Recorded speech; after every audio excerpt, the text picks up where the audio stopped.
The scent of sugar and yeast was Elara's sanctuary. It was a world of precise measurements and predictable outcomes, a universe contained within the 4 flour-dusted walls of her bakery, the Rising Bun. Here, a kilogram of flour always yielded a specific number of perfect, golden brown dinner rolls. Butter and sugar, when creamed for exactly 3 minutes at medium speed, formed the foundation for a sublime buttercream. There were no surprises, only the comforting, tangible results of her own hard work. It was a stark contrast to the messy, unpredictable world of dating, a world she had voluntarily and happily exited 2 years prior. The bell above the bakery door chimed, a cheerful sound that usually announced a customer eager for a croissant or a loaf of sourdough. But the woman who entered moved with a different energy. She was a study in controlled elegance, her sharp black blazer and tailored trousers seeming out of place amidst the homey warmth of the bakery. Her dark hair was pulled into a sleek, low ponytail, and her eyes, the color of rich espresso, scanned the room with an appraising efficiency that felt more corporate than culinary. Elara Vance? Her voice was smooth, a low alto that carried easily over the hum of the industrial mixer. Elara wiped her hands on her apron, leaving 2 fresh streaks of flour on the blue canvas. "That's me. Can I help you with something? We've just pulled out a batch of almond horn cookies, if you're interested." The woman offered a small, polite smile that didn't quite reach her eyes. "They smell incredible, but this is more of a professional call. My name is Kashian Ward. I'm a wedding planner. CW Nuptials." The name meant nothing to Elara, though the confidence with which it was delivered suggested it should. "I'm afraid I don't plan many weddings. I just bake for them." "I know," Kashian said, stepping closer to the glass display case. "I've had 3 clients use your bakery in the last 6 months. Your red velvet with blackberry filling was, and I do not say this lightly, a topic of conversation that overshadowed the mother of the groom's dress. And that is a monumental feat." A flicker of pride warmed Elara's chest. "Thank you. It's a new recipe. So, if you're not here to order cake, what can I do for you, Ms. Ward?" "Kashian, please." She took a breath, and for the first time, Elara detected a faint crack in her polished exterior, a hint of nervous energy. "I have a proposition for you. An unusual one." Elara raised an eyebrow, leaning back against the counter. "I'm listening." "I need a date," Kashian stated, her tone suddenly blunt. "Not a real one. A strategic companion. For a series of summer weddings. 4, to be exact." A laugh burst from Elara's lips. "You're a wedding planner. Can't you just plan yourself one?" "It's not that simple," Kashian replied, her expression tightening almost imperceptibly. "My family. They see my perpetual single status not as a choice, but as a problem to be solved. Every wedding, every family gathering, becomes an inquisition. My aunts have resorted to setting me up with their hairdresser's nephews. It's a distraction. It's exhausting." Elara could empathize with that, at least. Her own sister's upcoming wedding was a minefield of well-intentioned but utterly irritating questions about her own love life, or distinct lack thereof. "I still don't see what this has to do with me," Elara said, crossing her arms. "I need someone who is not in my social circle. Someone my family has never met and cannot vet. Someone who is convincingly real. You have a genuine quality, Elara. You're grounded. You're not taken in by the pageantry of it all. And according to my clients, you're fiercely independent. You wouldn't get the wrong idea." "The wrong idea," Elara repeated, her tone flat. "This would be a business arrangement," Kashian clarified swiftly. "A pact. I provide you with a +1 for any event you might need one this summer. I assume your own social calendar isn't entirely devoid of obligations." Elara's mind immediately flashed to the thick, cream-colored invitation for her sister Celia's wedding, currently serving as a coaster on her coffee table. The thought of attending alone, for the 3rd family wedding in a row, to face the pitying looks and whispered, "And still no one special for Elara," was a special kind of torture. "I might have one," Elara conceded cautiously. There you go. I attend your event with you, you attend mine with me. We present a united, happy front. We are a couple, just for the summer. We have a story, shared hobbies, the whole narrative. And then, after the last wedding in September, we have a perfectly amicable, pre-planned breakup. No feelings, no complications. The sheer audacity of the plan was staggering. Yet, nestled within the absurdity, was a kernel of brilliant, twisted logic. A buffer. A shield. For both of them. What's the story? Elara asked, intrigued despite herself.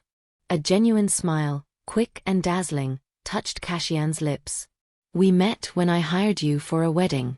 I was captivated by your passion for pastry. You were drawn to my terrible sense of humor and appalling lack of baking skills. We've been dating for 3 months. It's new, but serious. Elara found herself smiling back. You've given this a lot of thought. I plan things for a living. It's what I do. Kashian's phone buzzed in her pocket, and she ignored it with a practiced wave of her hand. So? What do you say? We can draw up a contract. Terms, conditions, boundaries. The only non-negotiable rule is... Don't fall in love, Elara finished for her, the words tasting like a challenge. Precisely. Kashian's gaze was direct, unwavering. Elara looked around her bakery, her kingdom of certainty. This was the antithesis of that. It was a recipe with no instructions, a cake baked blindfolded. It was chaos.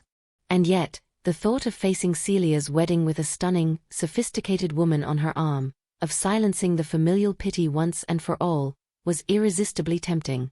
Okay, Elara said, the word leaving her mouth before her more rational mind could stop it. Okay, you have a deal. But I have one condition. Name it. At my sister's wedding, you have to tell my great-aunt Maureen that you think her ceramic owl collection is fascinating. Kashian's laugh was a rich, unexpected sound that seemed to startle even her. I will discuss ceramic owls with unparalleled enthusiasm. It's a pact then. They shook on it. Kashian's hand was cool and her grip firm. Elara's was warm and slightly sticky with dough. It felt less like a handshake and more like the sealing of a fate. The following week was a masterclass in fabrication. They met at a quiet wine bar after Elara had closed the bakery, spreading note cards across the small table like generals planning a campaign. All right, Kashian began, all business. Vital statistics. My favorite color is sage green. Yours is? The color of a perfectly baked brioche crust, Elara replied without looking up from her menu. Kashian paused, her pen hovering over a crisp white card. That's specific. And not a color I can easily reference in conversation. Fine. Call it a golden amber. Acceptable. Kashian made a note. I'm allergic to shellfish. I have a profound and unwavering hatred for raw tomatoes. The texture is an affront to nature. A small smirk played on Kashian's lips. Duly noted. How we met. I was overseeing the Vandermeer wedding, you delivered the croquembouche. I complimented your work, you flirted shamelessly. I did not flirt shamelessly, Elara protested. In the story you did. It's more compelling. You asked me out. I said yes, but only after you promised to teach me how to make something that wouldn't set off the fire alarm. They built a shared history from whole cloth. Their first date was at an obscure indie film festival. Their second was a hiking trip where Kashian, the city dweller, had apparently been charmingly out of her depth. They both, according to the narrative, loved old jazz records and had a standing Sunday morning reservation at a dog park. Despite neither owning a dog, it's about the ambience, Kashian insisted. Elara found herself unexpectedly enjoying the process. Kashian was a brilliant architect of detail, her mind latching onto small, believable quirks that made their fictional relationship feel lived in and real. She was also, Elara discovered, surprisingly funny beneath her professional armor, her dry wit emerging in sharp, quiet observations. The first test run was a garden party for one of Cassian's clients. It was a networking event, she explained, but certain family members would be there. A soft launch of their relationship. Elara arrived at Cassian's minimalist apartment feeling like an imposter. She'd chosen a simple linen dress, feeling it struck a balance between her own style and the elegance Cassian seemed to inhabit. Cassian opened the door, and for a moment, Elara forgot to breathe. She was wearing a tailored jumpsuit the color of midnight, and her usually restrained makeup highlighted the sharp lines of her cheekbones and the depth of her eyes. "You look appropriate," Cassian said, her gaze doing a quick, approving sweep. "And you look like you're about to broker a peace treaty," Elara retorted, her nervousness manifesting as sarcasm. Cassian's lips quirked. "Essentially. Ready." The garden party was a whirl of champagne flutes and air kisses. Cassian was in her element, a graceful shark moving through the crowd, her hand a constant, warm presence on the small of Elara's back. It was a gesture of possession, of familiarity, and every time she did it, a little jolt of something unsettling and warm shot through Elara. "Aunt Patricia, this is Elara," Cassian said, steering her toward a woman with a formidable hat and an assessing gaze. "Elara, my favorite aunt. The only one who doesn't try to set you up with her podiatrist, you mean," the woman said, her eyes twinkling. She turned to Elara. "So, you're the one who finally captured our Cass. She says you're a magician with flour." Elara fell into the role with an ease that surprised her. She spoke about her bakery not as a job, but as a passion, her hands moving animatedly as she described the process of creating a new chocolate torte. Cassian watched her, and her look of calculated fondness slowly softened into something that looked disconcertingly like genuine interest. Later, as they stood slightly apart from the crowd, Cassian murmured, "You're good at this." The story about the burnt first batch of macarons was a nice touch. Humanizing. "It's true," Elara said. "I nearly burnt the place down. It's not all golden amber brioche." Cassian smiled, a real, unguarded smile that made her eyes crinkle at the corners. "I know." The first real wedding was a lavish black tie affair at a museum of modern art. It was Cassian's show, she was working, but as a guest of the family, her presence was also required. Elara watched her, mesmerized. She was a study in dualities. One moment she was whispering sternly into her headset, directing staff with military precision. The next she was laughing graciously with the bride's grandmother, her entire demeanor shifting to one of warm conviviality. During the reception, they danced. It was part of the act, a necessary display of affection. Cassian held her close, one hand resting lightly on Elara's waist, the other holding her hand. Their bodies moved together with a surprising, instinctual syncopation. "You're staring," Cassian murmured, her voice low against Elara's ear. "I'm just observing. You're very good at switching modes. It's impressive." "It's survival," Cassian replied, her gaze drifting over Elara's shoulder. "In my family, and in this job, you learn to wear the face that fits the room." "Which face is this?" Elara asked, her courage buoyed by the champagne and the intimacy of the dance. Cassian's eyes snapped back to hers, and for a fleeting second, the mask slipped entirely. Elara saw not the polished planner, nor the dutiful niece, but just a woman, looking back at her with a mixture of curiosity and something that looked like vulnerability. "This one is complicated," Cassian said quietly. The moment stretched, taut and electric between them.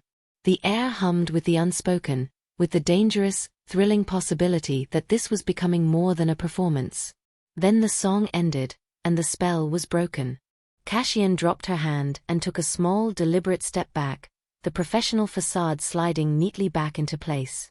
The following weeks were a blur of satin and chiffon, of champagne toasts and rehearsed smiles. They attended a rustic barn wedding where Cassian, in heels, had to be rescued from a determined patch of mud, and a beachside ceremony where the wind played havoc with her meticulously styled hair, making her laugh in a way Elara had never heard before. A free, unself-conscious sound that was more beautiful than any planned symphony. They spent more and more time together outside of the weddings. Cassian started showing up at the Rising Bun at the end of the day, claiming a need for a sugar fix, but often just sitting at the counter with a cup of tea, watching Elara work. Elara, in turn, found herself texting Cassian stupid little things throughout the day, a picture of a catastrophically failed attempt at a new pastry, a funny quote from a customer. The line between their fabricated world and their real one began to blur, smudged like charcoal on paper. The crisis came the night before Celia's wedding. Elara was a ball of nervous energy, icing and re-icing the towering wedding cake in her bakery's kitchen long after her assistants had gone home. This was it. Her family. Her scrutiny. Cassian found her there, at nearly 11 p.m., muttering at a stubborn sugar flour. Elara. It's perfect. It's the most beautiful cake I've ever seen.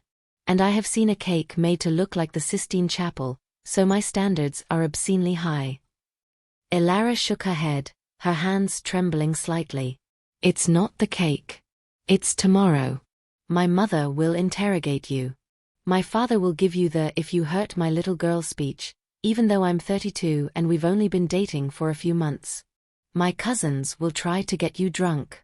It's going to be a circus. Cassian moved around the counter, coming to stand beside her. She didn't touch her, just stood there, a calm, steady presence. I can handle circuses. It's what I do. Remember? I'll talk ceramic owls with Aunt Maureen. I'll charm your mother. I'll deflect your cousins. I am your buffer. That was the deal. I know, it's just. Elara turned to face her, flour dusting her cheek. It feels different when it's my circus. Cassian reached out then, her thumb gently brushing the flour from Elara's skin. The touch was whisper-soft, but it sent a seismic shock through Elara's entire system. They stood frozen, the air between them thick and heavy with everything they hadn't said, with every glance and every touch that had slowly, inexorably, dismantled their one rule. Elara, Cassian whispered, her voice rough. And then she kissed her. It wasn't a practiced, performative kiss for an audience. It was hesitant at first, a question. But when Elara's lips parted in a soft gasp of surprise, it deepened into an answer. It tasted of vanilla and desperation and the terrifying, wonderful truth they had both been avoiding. Cassian's hands came up to cradle Elara's face, her touch achingly tender, and Elara's fingers curled into the soft wool of Cassian's sweater, pulling her closer, anchoring herself against the dizzying freefall. When they finally broke apart, breathing ragged, the only sound was the hum of the industrial refrigerator. The world had tilted on its axis. Cassian's eyes were wide with a mirror of Elara's own shock and dawning panic. I broke the rule, she breathed, taking a stumbling step back. I'm so sorry. This was a mistake. I shouldn't have. Cassian, wait. But she was already gone, the bakery door swinging shut behind her with a final hollow thud. The wedding the next day was agony. Elara moved through the motions like a ghost, delivering the perfect cake, smiling the perfect smile. Cassian arrived, impeccably dressed in a dove-grey suit, her mask perfectly secured. She was polite, charming, and utterly distant. She held Elara's hand, but the touch was mechanical. She called her darling, but the word was empty. She performed the role flawlessly. She charmed Elara's mother, discussed gardening with her father, and spent 20 minutes with a delighted great-aunt Maureen extolling the virtues of her prized spotted owl figurine. She was the perfect fake girlfriend. And it was breaking Elara's heart.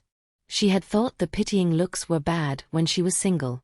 They were nothing compared to the pain of sitting next to the woman she had suddenly, desperately fallen for, and watching her pretend.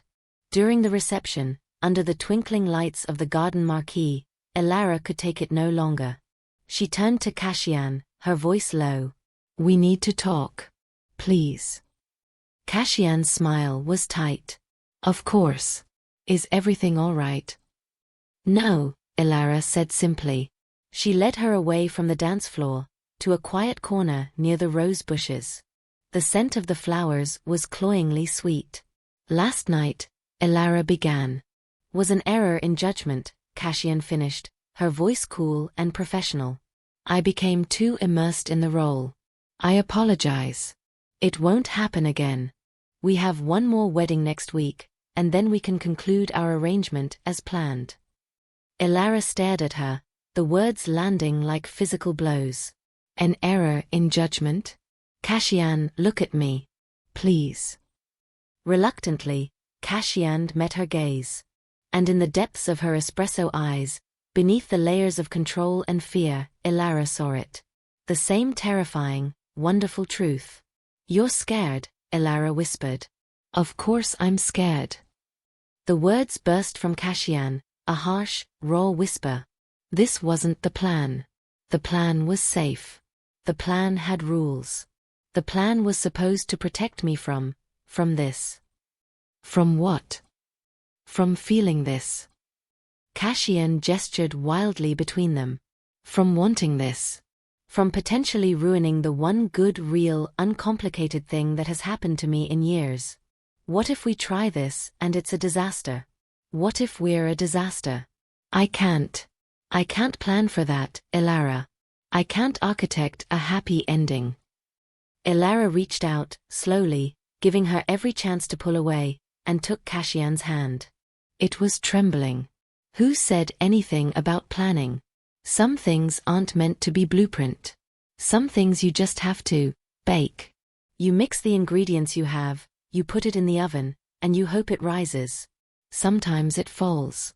But sometimes, she squeezed her hand. Sometimes it's the best thing you've ever made. Tears welled in Kashian's eyes, threatening to ruin her impeccable makeup. I don't know how to do this. The real version. Neither do I, Elara admitted. But we could figure it out.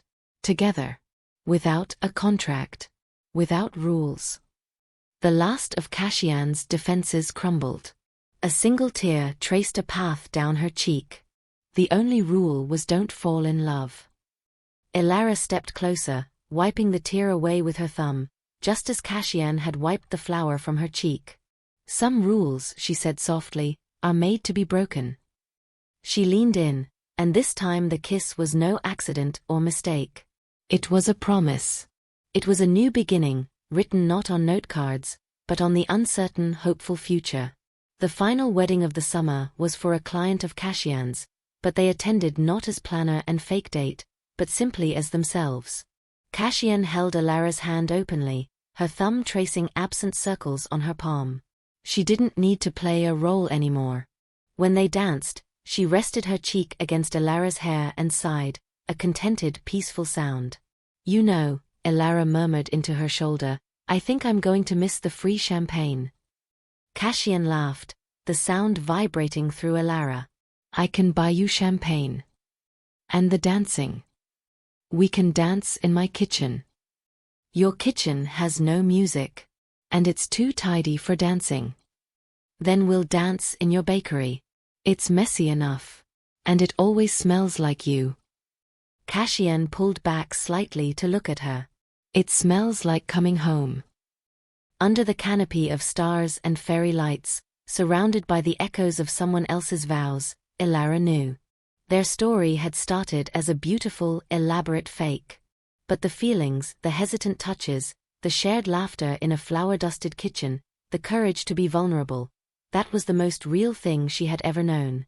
The pact had been for a fake wedding, but it had given them the foundation for something genuine. And that was a recipe she was finally, joyfully, ready to follow. The silence that descended upon the rising bun after Kashian's abrupt departure was louder than any noise the industrial mixer could ever produce.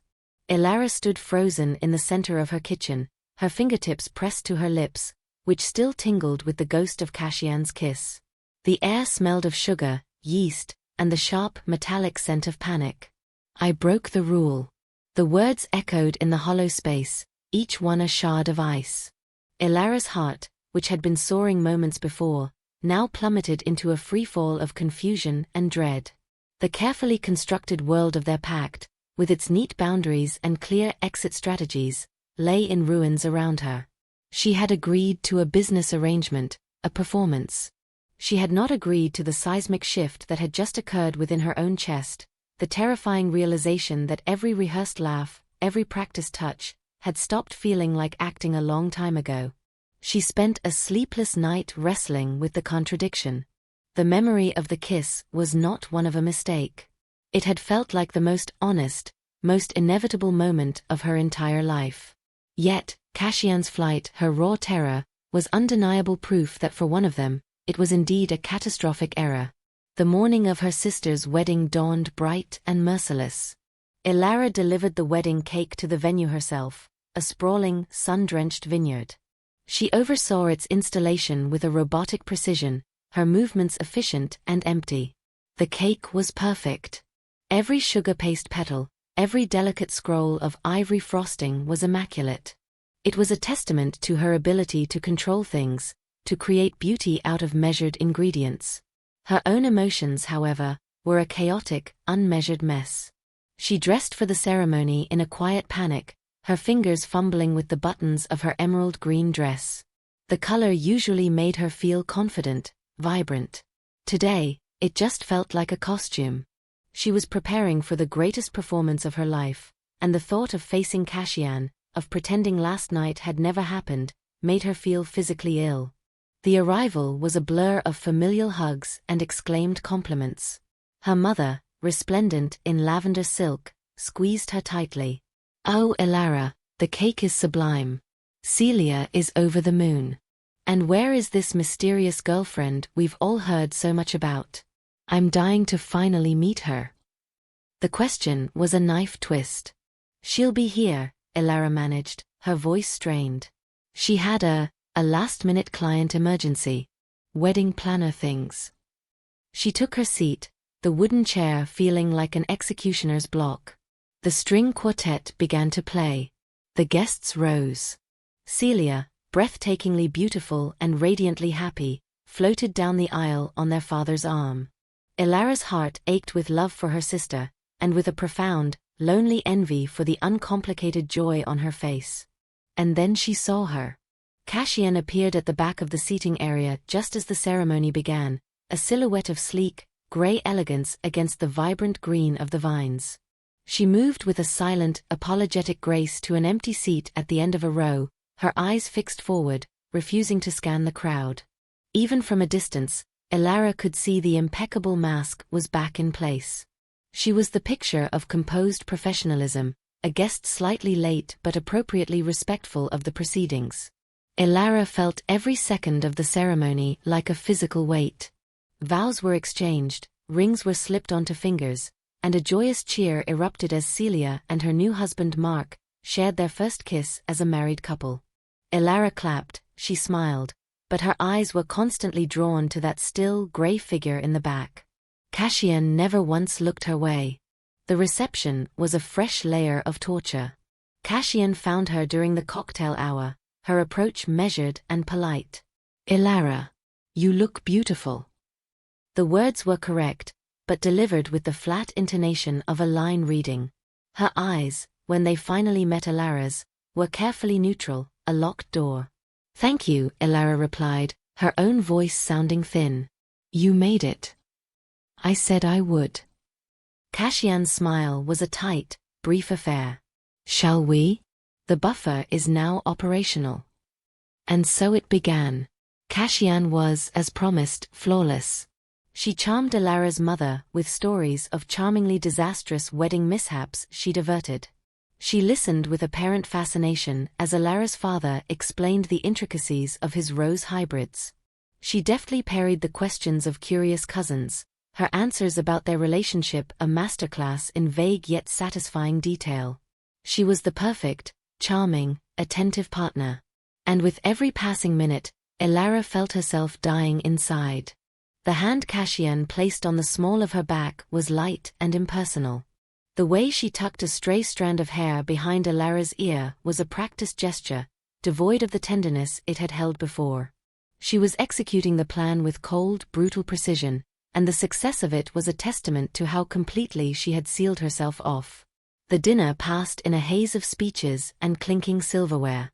Elara pushed food around her plate, her appetite non-existent. During the band's first set, Cassian turned to her, that polite, empty smile firmly in place. "Shall we dance? It's expected." It was not a question. It was an item on a checklist. Wordlessly, Elara nodded and let herself be led onto the dance floor. Cassian's hand settled on her waist, her other hand holding Elara's. They moved together, their steps perfectly in time, a beautiful, synchronous illusion. "You're doing wonderfully," Cassian murmured, her voice low and devoid of any true emotion. "Just a few more hours." Something in Elara snapped. The placid acceptance shattered under the weight of so much falseness. "Stop it," she whispered, her voice fierce. Cassian's step faltered for a fraction of a second. "Stop what?" "Stop this. Stop treating me like a client. Stop performing." Elara's grip on Cassian's shoulder tightened. "You kissed me. You ran. And now you're acting like I'm a problem to be managed. I can't do this anymore." The mask cracked. A flicker of real pain, of fear, showed in Cassian's eyes before she quickly banked it. "Elara, not here. This is your sister's day. We have to." "No," Elara interrupted, pulling them to a stop at the edge of the dance floor, away from the other couples. "We don't have to do this. I agreed to a lot of things, Cassian. I agreed to a fake relationship. I agreed to a series of lies. I did not agree to have my heart broken by my own fake girlfriend." The words hung between them, stark and undeniable. Cassian stared at her, her composure finally, truly deserting her. Her breath hitched. "Your heart." "Yes," Elara said, the admission terrifying and liberating. "My heart. The one that's not part of the business arrangement. The one you kissed last night." "Elara." Cassian looked lost, her eyes darting around as if searching for an escape route, a plan, a script to follow. "There was none. I'm so sorry. I never meant to. I told you I can't." "You're scared." "I know," Elara said, her voice softening. She reached out slowly, giving her every chance to pull away, and took Cassian's hand. It was trembling. "You're terrified. So am I. This is messy and complicated, and it wasn't part of the plan. But it's real. What I feel is real.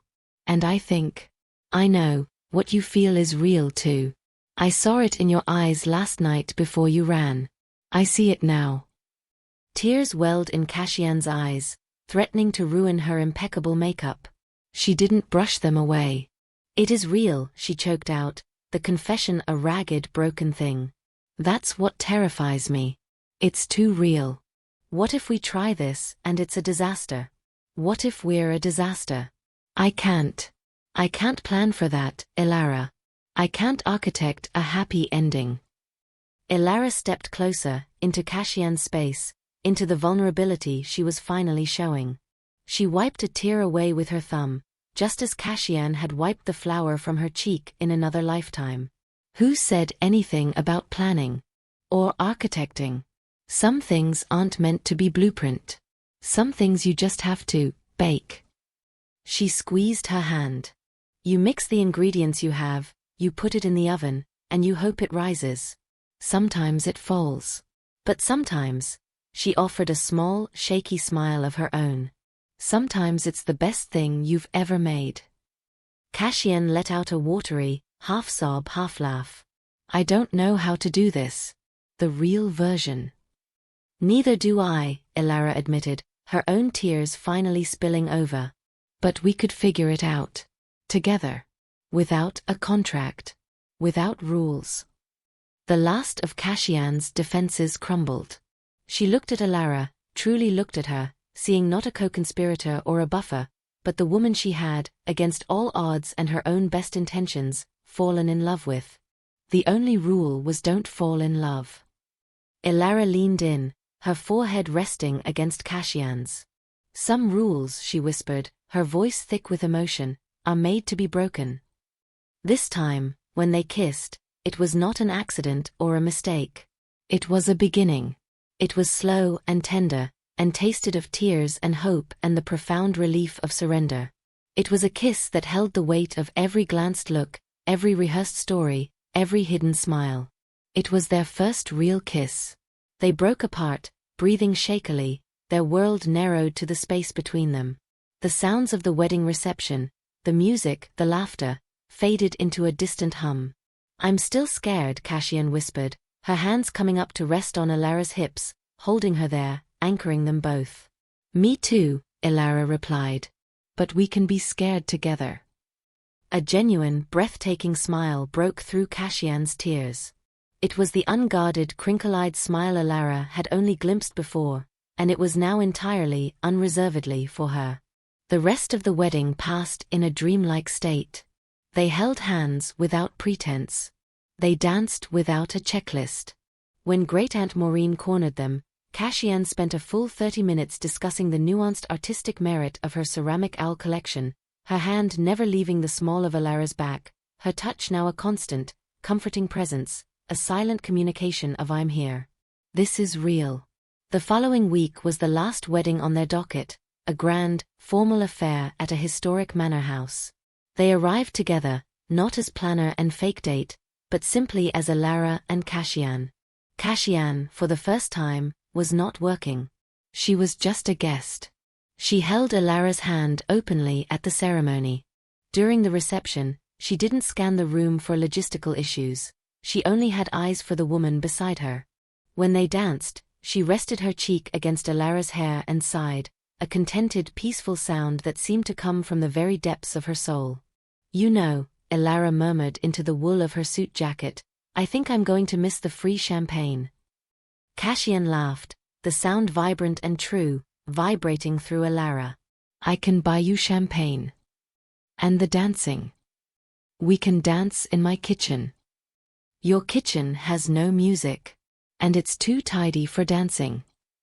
"Then we'll dance in your bakery," Cassian said, pulling back slightly to look at her, her eyes soft and full of a warmth that promised a future.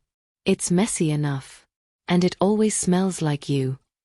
She leaned in, her voice dropping to a whisper meant only for Elara. "It smells like coming home."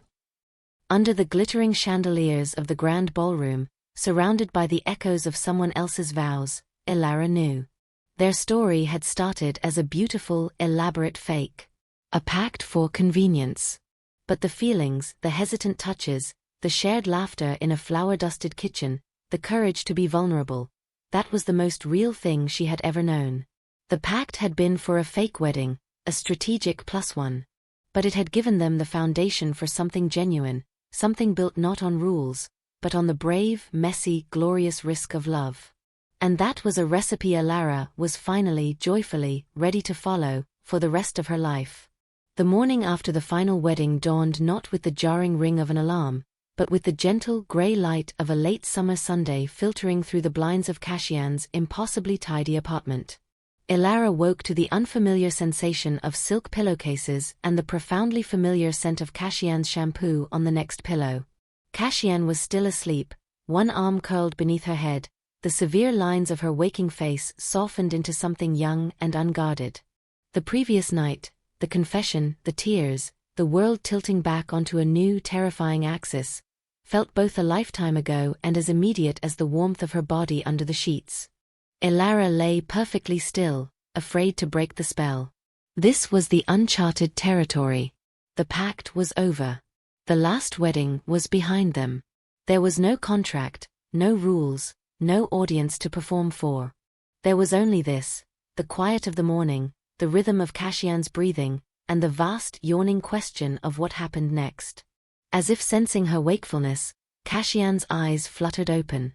For a single, heart-stopping moment, there was a flicker of the old panic, a ghost of the woman who had fled a bakery kitchen.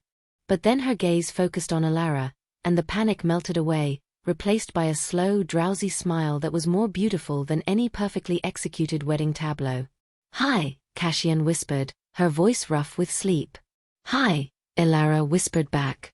They lay there for a long moment, just looking at each other, mapping the new landscape. Cassian reached out, her fingers tracing the line of Elara's jaw with a reverence that made her breath catch. It was a touch of discovery, not possession. "I don't have a schedule for today," Cassian said, the admission sounding both strange and wonderful coming from her. A catastrophic oversight, Elara murmured, shifting closer. What will you do with all this unstructured time? I was thinking, Cassian said, her fingers now playing with a loose curl of Elara's hair. I could be shown how to make something that doesn't involve a fire extinguisher. The reference to their fabricated first date story landed differently now. It was no longer a lie, but a shared joke, a piece of their history, however fictional its origins. A bold ambition, Elara said, smiling. I suppose I could be persuaded. The lesson, later that morning in Elara's sunlit, flower-strewn kitchen, was a disaster in the most perfect way. Cassian, who could coordinate a 200-guest wedding with military precision, was utterly confounded by the simple act of creaming butter and sugar. She measured flour with the intense scrutiny of a scientist analyzing a volatile compound, and she greeted the activation of yeast with deep suspicion. It's foaming. Is it supposed to do that? It looks alive. Elara laughed, a real, unforced sound that echoed off the stainless steel. That's the point. It is alive. She came up behind Cassian, gently placing her hands over hers on the bowl. You're trying to control it. You have to feel it. She guided her hands, showing her the motion. It's not a spreadsheet, Cass. It's a feeling. Cassian relaxed into her, letting Elara guide her movements. Feelings are messy, she murmured, leaning her head back against Elara's shoulder. I know, Elara said softly, kissing her temple. But they make the best things. The scones they produced were lopsided and slightly scorched on one side, but they ate them warm from the oven, slathered with jam, sitting on the floor of the bakery kitchen, and Elara thought they were the most delicious things she had ever tasted. This became the pattern of their new reality. They were learning each other in reverse. They knew the elaborate fiction of their coupledom but were only now discovering the mundane, beautiful truths. Elara learned that Cassian was grumpy before her first coffee, but would then become improbably chatty. Cassian learned that Elara hummed off-key when she was concentrating on an intricate piping design. The first real test came 2 weeks later. It wasn't a dramatic event, but a slow-building tension. Cassian had a notoriously difficult client, a bride whose demands shifted with the wind. The stress of it began to seep into their evenings together. Cassian would be physically present, but her mind was miles away, troubleshooting seating charts and floral budgets. One evening, Elara had spent hours creating a beautiful dinner, a piece offering to the stress she saw tightening Cassian's shoulders. Cassian arrived late, her phone glued to her ear, talking in low, urgent tones to a florist. She ate the meal without seeming to taste it, her fingers tapping restlessly on the tablecloth. And if the peonies aren't available, she'll have a complete meltdown. I have to source 200 imported peonies by Thursday. It's impossible, Cassian said, finally hanging up and dropping her phone on the table with a clatter. I'm sorry, Elara said. That sounds incredibly frustrating. Frustrating doesn't begin to cover it, Cassian snapped, pushing her plate away. It's a nightmare. You have no idea. The words were careless, not meant to wound, but they landed with a sting. The bakery had its own crises, a failed oven, a delayed shipment of Belgian chocolate, but in Cassian's world of high-stakes matrimony, they apparently didn't register. You're right, Elara said, her voice quiet. I don't. My problems probably seem very small to you. Cassian looked up, finally truly seeing her, seeing the carefully prepared meal, the slight hurt in Elara's eyes. The professional mask, the one she used to deflect clients, had unconsciously slipped on with Elara. The buffer was gone, and they had no script for this. Elara, I didn't mean. She began, her tone defensive for a second before it softened into regret. I'm sorry. That was unfair. I'm in my head. I know you are, Elara said. But I'm right here. And I made you dinner. And my day had challenges too. The new apprentice overproofed the brioche and we had to start the entire batch over. It's not 200 peonies, but it mattered to me. It was their first real disagreement. Not a performed argument for an audience, but a quiet, painful moment of miscommunication. Cassian looked chastened. She reached across the table, covering Elara's hand with her own. "Tell me about the brioche," she said, her voice sincere. So Elara did. And Cassian listened, truly listened, without mentally composing an email or a solution. And then Cassian told her, in exhaustive dramatic detail, about the saga of the peonies. They ended up laughing about the absurdity of it all, the pressure they both faced in their different worlds. The tension broke, not because one of them had won, but because they had finally, truly let the other in. A month later, Cassian had to attend a client dinner, a last-minute meeting with a powerful, old-money family. "It's going to be stuffy and awful," she groaned, packing her briefcase. "They'll interrogate me like I'm applying for a security clearance." "Do you want me to come?" Elara asked. "As your girlfriend? The real version?" Cassian paused, considering. The old instinct, to go alone, to maintain professional distance, was clearly there. But she nodded. "Yes. I would. I want you there." The dinner was every bit as stiff and formal as Cassian had predicted. The conversation was laced with subtle tests of pedigree and taste. Elara, in a simple but elegant dress, felt out of her depth. This was Cassian's natural habitat, a world of unspoken rules and social codes. When the matriarch of the family, a woman with ice-blue eyes and a razor-sharp smile, turned her gaze on Elara and asked, "And what is it you do, my dear?" Elara felt a flush of insecurity. Before she could answer, Cassian spoke, her hand finding Elara's under the table. "Elara is an artist," she said, her voice warm with pride. "She owns the most incredible bakery in the city. Her work is transformative. She doesn't just make cakes, she creates the centerpiece of a celebration, the thing people remember long after the music stops." It wasn't the polished, rehearsed description from their pact. It was better. It was real. Elara looked at her, and the love she felt was so fierce it was almost painful. Later, as they left the restaurant, Cassian let out a long breath. "Well, that was brutal. But we survived." "You called me an artist," Elara said softly. Cassian stopped on the sidewalk, turning to face her under the glow of a street lamp. "You are." She cupped Elara's face. "You take simple, raw ingredients and you make magic. You create joy.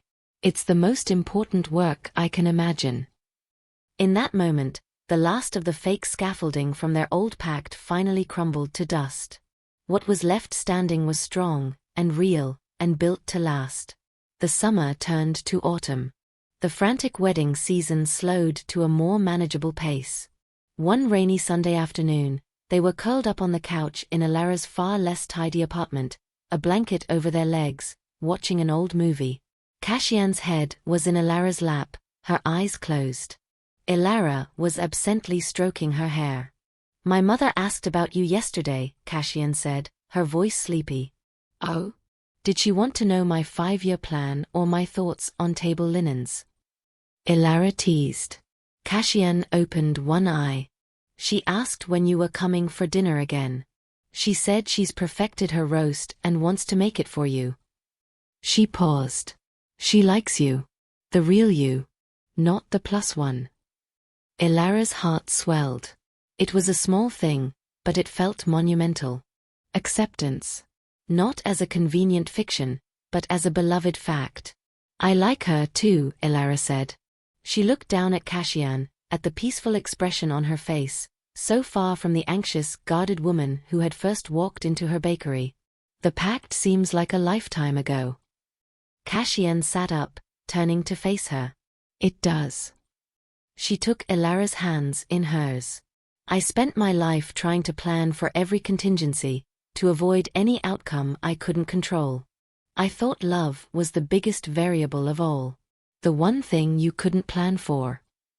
She brought Elara's hand to her lips and kissed her knuckles.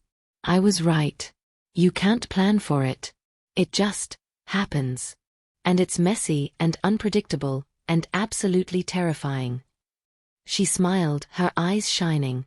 "And it's the best thing that has ever happened to me." Outside, the rain pattered against the window. Inside, there was only warmth and the quiet certainty of two people who had started with a fake wedding and, against all odds, had found a real forever. The +1 pact was over.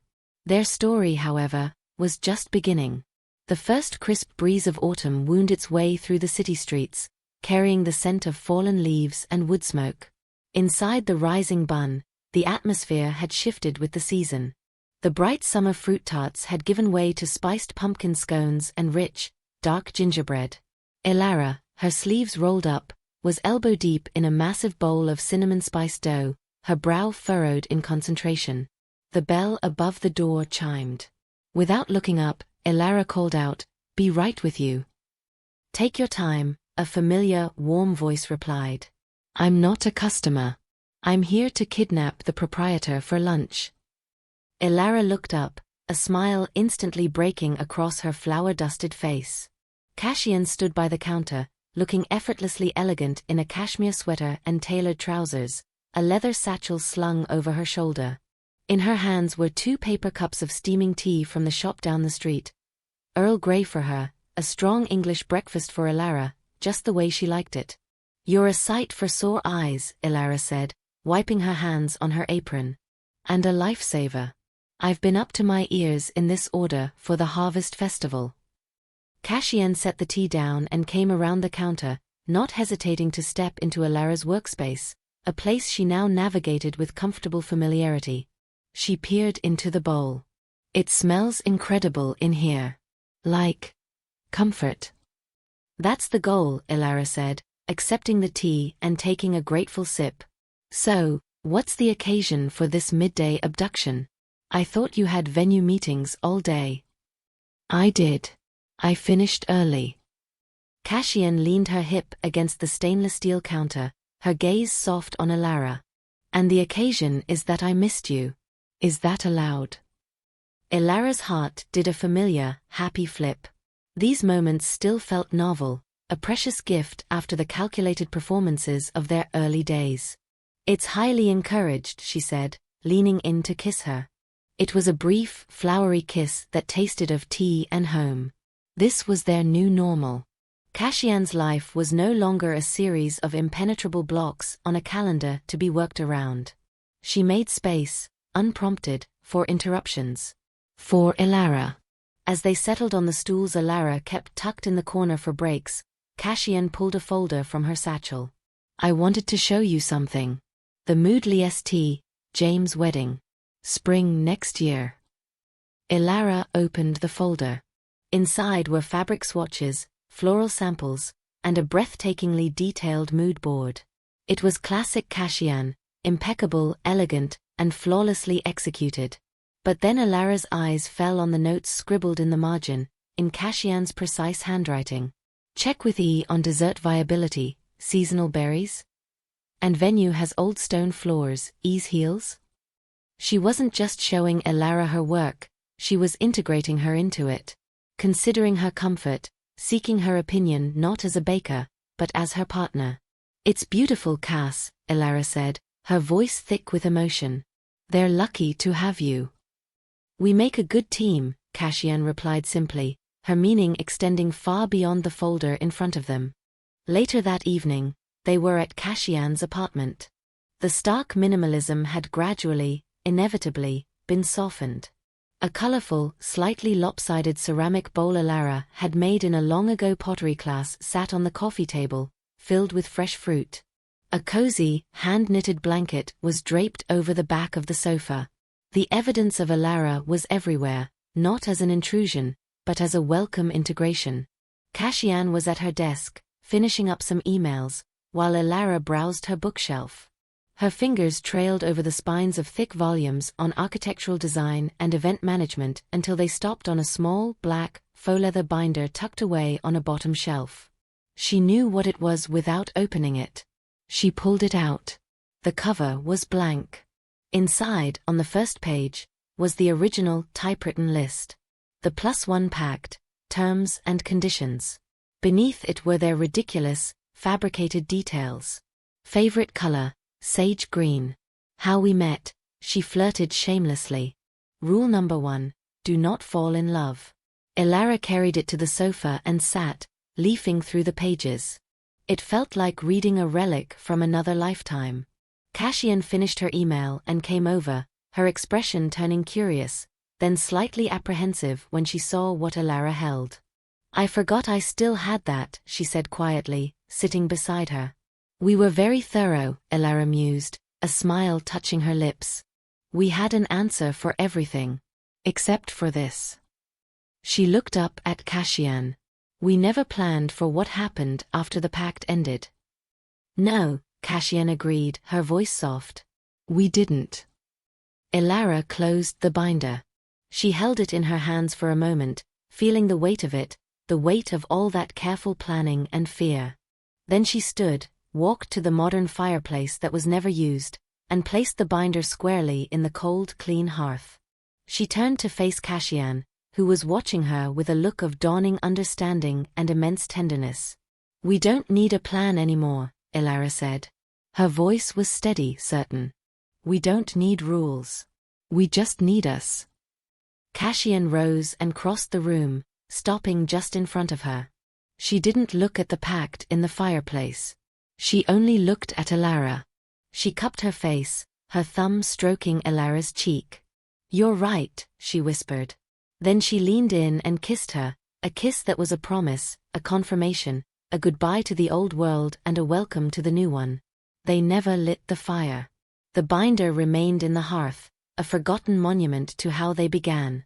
It was no longer a guide or a constraint. It was simply a part of their history, the foundation upon which they had, against all odds, built something true and lasting. The pact was over. Their love was the only thing that remained. The grand clock tower in the city center chimed midnight, its deep, resonant bells rolling through the cold, clear air, officially marking the end of one year and the birth of another. Inside the warm, bustling atmosphere of the Rising Bun, the sound was met with a chorus of cheers, clinking glasses, and the pop of a champagne cork. Elara's New Year's Eve party was in full swing. The bakery was transformed. The display cases were empty of pastries but filled with twinkling fairy lights. The large central work table was laden with an extravagant spread of food, and the room was packed with a joyful, mingling crowd, Elara's bakery staff and their partners, a few of her regular customers who had become friends, and Cassian's small, carefully chosen circle of trusted colleagues. It was a merger of their worlds, a celebration not just of the new year, but of the new life they had built together. Elara, flushed and happy, moved through the room with a tray of champagne flutes, her laughter ringing out above the music. Cassian stood near the espresso machine, deep in conversation with Elara's head baker, Marco, about the structural integrity of a particular type of fondant. She was wearing a deep emerald green dress, a color she'd chosen, she'd told Elara earlier that evening, because it reminded her of her eyes. As the initial excitement of midnight began to settle into a warm, contented hum, Cassian found Elara refilling a bowl of spiced nuts. She slipped an arm around her waist, pulling her gently away from the counter and into a slightly quieter corner near the doorway to the kitchen. Having fun? Elara asked, leaning into her touch, her head resting against Cassian's shoulder. More than fun, Cassian said, and she meant it. The noise and the crowd would usually have drained her, forcing her to don a social mask. But here, surrounded by the tangible evidence of Elara's life and love, she felt only a deep, pervasive joy. It's perfect. She paused, looking out at the room. At Marco attempting to teach one of her junior planners how to salsa, at the easy mingling of flower-dusted aprons and sleek cocktail dresses. Her gaze grew thoughtful. A year ago, she said, her voice soft enough for only Elara to hear, I was at a New Year's Eve wedding. Black tie. Impeccably planned. I gave a toast that had been written and rewritten for maximum effect. I danced with the groom's brother because it was expected, to maintain a professional rapport. I remember watching the clock strike midnight and feeling nothing. It was just another item on the calendar. Another successfully executed event. Elara listened, her hand finding Cassian's and holding it tightly. Cassian turned to look at her, her eyes shimmering in the low light. I had spent my entire life treating moments like items on a checklist. Love was the one thing I believed couldn't be scheduled. So I tried to schedule around it. I created a buffer. A pact. A beautifully organized, completely fictional relationship to protect myself from the chaos of a real one. She brought Alara's hand to her lips, kissing her palm, a gesture of such intimate tenderness it made Alara's breath catch. "And then you," Cassian whispered, her voice thick with emotion. "You, with your messy, wonderful, unpredictable heart. You didn't just break the rule, Alara. You made me understand that the rule itself was the cage. You taught me that the best things in life aren't planned. They're baked. They're created with patience and passion and a willingness to embrace the beautiful, glorious mess of it all." Tears welled in Alara's eyes. She had no words. None were needed. Cassian reached into the small clutch she'd left on a nearby shelf. She didn't pull out a ring box. That would have been too planned, too expected. Instead, she pulled out a single, worn key. It was the key to her apartment. The one Alara already had. But it was different now. It was a symbol. She pressed it into Alara's hand and closed her fingers around it.